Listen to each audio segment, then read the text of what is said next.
Hey guys, I only have a few minutes here, but I wanted to go ahead and record my thoughts on the Little Mermaid movie. I just literally came back from the theater from seeing it, and there were a few things that stood out about this movie right off the bat, but I want to talk about my overall thoughts, full spoilers by the way, and then I'll talk about just briefly like my rating and good and bad and all that stuff. So I did really like it. I was hopeful that I was going to like it, and I was sort of optimistic because of what I'd seen from the clips online and what from Disney had posted, but I did end up really liking it. So the thing about this film was, at first, I did start to get a little annoyed with it toward the beginning of the film, because we had that opening scene where we had the thing with Prince Eric on the boat and the fishermen up there. We had that scene, which wasn't in the cartoon, at least not to my knowledge. I saw The Little Mermaid, I think, this year, unless I'm just really forgetting that scene. And then, from that point on, it kind of started to follow the formula of the film. Like, it started to follow exactly the same script. And that's when I started to get a little bit disheartened, because I had seen some of those clips with Melissa McCarthy, and I'd seen some of those clips with Halle Bailey singing the songs, but I was like, it's kind of following the same script, and they're not really doing a lot different, and it's kind of working to the detriment of the film sometimes, because especially with some moments with Sebastian and King Triton, it started to have this issue where, like, it felt like the script was not being tailored to those actors. Because, for example, Sebastian says at one point, "What a soft shell I'm becoming," and then he helps Ariel. That comes off very much like a genuine transformation, or a genuine progression in the cartoon, but in the film it's like a transformation. It's like a 180, because that's not the way that actor was playing that character up until that point. Like, highly sympathetic to Ariel. It's not really... That's not coming across in facial expressions, because it's a very realistic looking crab, and the actors playing that more like a tin soldier type person, versus in the cartoon you don't really get that. And that's fine, except for if you're going to do something, like if you're going to have that line in there, you need to change it so that it's more natural. And the same thing with King Triton. King Triton's performance in the film, or the actor, not King Triton, the actor who played King Triton, forgive me, I don't know his name, he was more of a reserved king, which makes sense and it's fine, but like, that moment where he destroys all of Ariel's stuff, it kind of seems to come out of left field. Like, that's the problem with some of these remakes. Like, yes, we know what's coming. Everyone knew that scene was coming. But if you didn't, for some reason, if you hadn't seen the original, which I imagine some people hadn't, I imagine that seemed really random, that he would destroy her stuff right there. And while it might have still been very shocking, I would have rather have had him, like, get angry, and then that maybe the trident sparks and destroys that statue in his rage or something, in his internal rage, like is manifesting on the outside, and he destroys something of hers by accident. Like, that would have been more fitting for that portrayal of the character, but because it's a remake and he's always going to destroy her stuff, he has to destroy her stuff there intentionally. So, like, not changing the stuff in the first half of the film really started to get to me. But then we got to the second half of the film, about the time where Prince Eric sings his own original song and they're running out of music to cover. By the way, the songs in the movie, I thought they were all really well done. Melissa McCarthy was absolutely the standout performance, but I'll talk about that in a minute. Around the time that they started to run out of stuff from the original cartoon, or out of music from the original cartoon, and started to add in new stuff and new songs, and they changed enough stuff where it would be different, that's where the film started to work really good, and started to they started firing on all cylinders there, and it really started clicking at that moment, and I think the film actually turned really, really good. The exception to that, of course, is Under the Sea, which is a rehash, but they did it differently enough in different styles. Melissa McCarthy singing Poor Unfortunate Souls, hands down best part of the film. I mean, it was just great. It was like, I didn't think that was gonna stand out so much to me, because I heard people talking about how great that song was, and I was like, well, it's Poor Unfortunate Souls. It's great in the original, and there's no way that they're going to top it. And they didn't try to top it, really, I don't think. I think they tried to do it so it was grand in a different way, and I really like that. And Melissa McCarthy got some flack for basically trying to sound exactly like the Ursula from the cartoon, but again, enough was different there, particularly in the second half of the film, where I think it was fine. Good, in fact.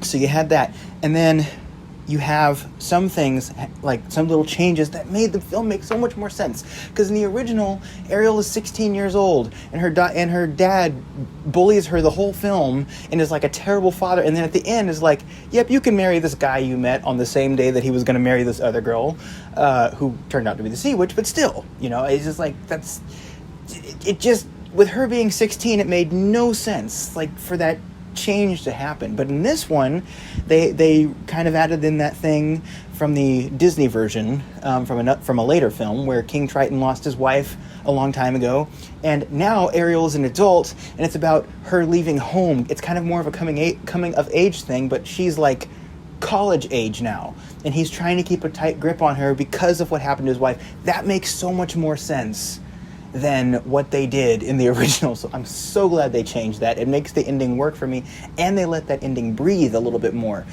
It's not just like a boom, boom, boom thing. It's like that moment where they realize that Ariel needs to leave the house. That moment is good. Now, I would have rather them not get married at the end. That would have been better for me. That would have been the kind of the icing on the cake if they just basically started being in a relationship at the end and she went up to the surface and they didn't get married. That was undetermined. But still, they kind of pan up to the sky and pan back down, so you don't know how much time has passed. It would have been really funny if at the end Flounder had a little bit of a deeper voice to indicate that some time has passed. I really thought that would have been pretty funny. So yeah. And the Prince's song, I don't know if I already mentioned this, but that song that the Prince sings, that was a really good song. The song that Ariel sings where she's kind of in the village and she's singing in her head, that song wasn't great to me. But then they had a song with Scuttle and Sebastian, and that song, it's like a rap song. It was really good, one of the best songs in the film. And all those character performances were great. Again, King Triton didn't really do it for me. It's not necessarily the actor's fault, I don't think. It's just the way that he played that and the way it was probably written, or maybe the direction of the director, and the fact that they didn't change the script around that. Like I said, in the beginning of the film, you've got actors reading lines that don't sound like that portrayal of the character. Like, they're reading the lines, but it doesn't sound like something that character would say at that moment. And I think those problems kind of disappeared in the second half. They really, really did it well. I did notice the line they changed in Kiss the Girl. I think it's a good change, because in the original it's basically saying the only way you can know to kiss the girl is to kiss her. And while I understand the context, in the context of the cartoon, it's really not creepy because Ariel obviously wants to kiss the prince. And so in that context, like, given the fact that she already wants to kiss him, it's fine. But that song kind of taken out of context, it's better to say the line there, and it says, use your words and ask her, because you probably still should, because Prince Eric is not privy to Ariel's thoughts. That's the other thing. He's not privy to the things that she's thinking, so it's better for him to, seek her consent in that. So I think that's a bit better there. I know that probably some people might not like that they change anything, but, little things. I wanted changes. That's the big thing. I wanted changes in this film, and they changed enough where I really liked it. I'd give it a 7 or 8 out of 10. I wish they would have changed more, though. That's my last thing I'm going to say on this. I wish from the beginning that would have been their perspective. Just, we're going to have the same basic story here, but let's rewrite the script. Let's paraphrase some things, expand other things, just so that the film works better. And they did that a little bit, but I wish they would have done that for the whole script, because this could have been really, really good, I think, if they would have done that. It could have been maybe like a 9 or a 10 if they would have done that, but I'm going to give it like a 7 or 8. But still really good. Kids are going to love it. I saw Mario this year. I liked Mario a little bit better than this, but I still really like The Little Mermaid. Still really glad I went to go see it, and I saw it with my mom, and she's probably one of the only people who would have gone with me to see this. So, Little Mermaid, if you haven't seen it, why are you this far into the review? No, I'm just kidding. Little Mermaid, I really liked it. One last thing I got to say, though, is the soundtrack. I really wish the vocals would have been mixed better, and the instruments kind of blended better. I mean, like, that's a common gripe with Disney songs, but this one is a little bit better than some of the other ones. Definitely better than The Lion King, definitely better than Aladdin, as far as the mixing. This one had some of the best mixing I've heard in a long time, not nearly as good as the stuff they did in the 90s and early 2000s and the 80s with their mixing of their songs, but this mixing was better in this one, So that's something I'll say on this. Little Mermaid, Really glad I saw it. Thank you for listening. I will talk to you guys later. Bye-bye.